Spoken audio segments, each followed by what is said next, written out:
जय भवानी, जय तुळजा भवानी. नवरात्रीचा पवित्र काळ सुरू झाला आणि महाराष्ट्राच्या कानाकोपऱ्यात देवीच्या आरत्या, भजने आणि जागरणाने मंगल सूर घुमायला लागतात. तुळजापूरच्या भवानी मातेचे दर्शन घेण्यासाठी लाखो भाविक गर्दी करतात. पण तुम्हाला माहिती आहे का की आपल्या तुळजाभवानीचे माहेरघर कुठे आहे? हो, ते अगदीच जवळ म्हणजेच अहिल्यानगर जिल्ह्यातील बुऱ्हाणनगर गावामध्ये. आज आपण या गूढ आणि पवित्र इतिहासाचा प्रवास करणार आहोत. त्याआधी जर तुम्ही चॅनलला नवीन असाल तर चॅनलला सबस्क्राईब करा.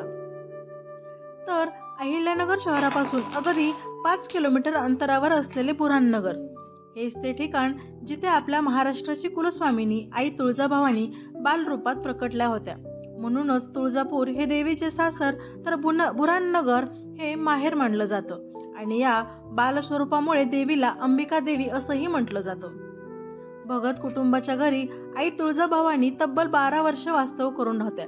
त्याच काळात त्यांचा रोज बालरूपात अनुभव येत असे.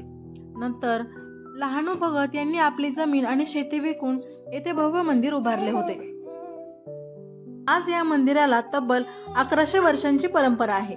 ऐश्वर्याची गोष्ट म्हणजे आजही भगत कुटुंबाची 30वी पिढी मंदिराची पूजा, अर्चा आणि व्यवस्थापन करत आहे. आजच्या या अघोत या मंदिराचे जीर्णोद्धार किसन भगत, अर्जुन भगत आणि विजय भगत यांनी केला आहे. सध्या मंदिराचे व्यवस्थापन ॲडव्होकेट अभिषेक भगत यांच्याकडे आहे. नवरात्रात अत्यंत भव्य पद्धतीने इथं साजरा केला जातो.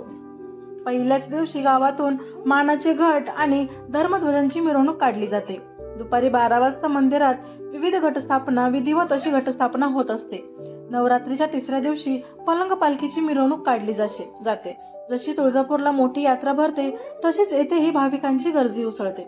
जे भाविक तुळजापूरला जाऊ शकत नाहीत ते मोठ्या संख्येने बुऱ्हाणपूर नगर येथे येऊन देवीच्या दर्शनाचा लाभ घेतात.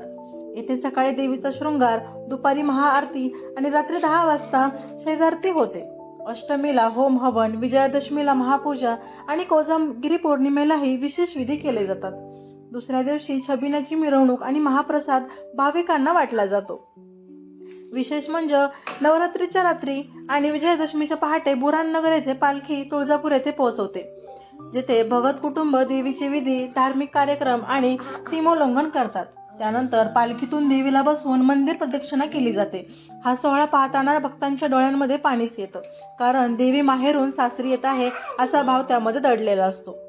म्हणजेच बुऱ्हाणनगर हे केवळ एक गाव नाही तर आई भवानीचं माहेरघर आहे.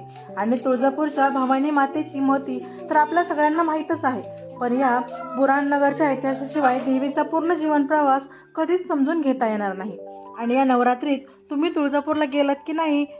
जर गेला नसाल तर तुम्ही नक्की जाऊन या. आणि जर तुम्हाला जाणं शक्य नसेल तर कमीत कमी तुम्ही बुऱ्हाणनगरला जाऊन देवीचे माहेर पाहायला विसरू नका.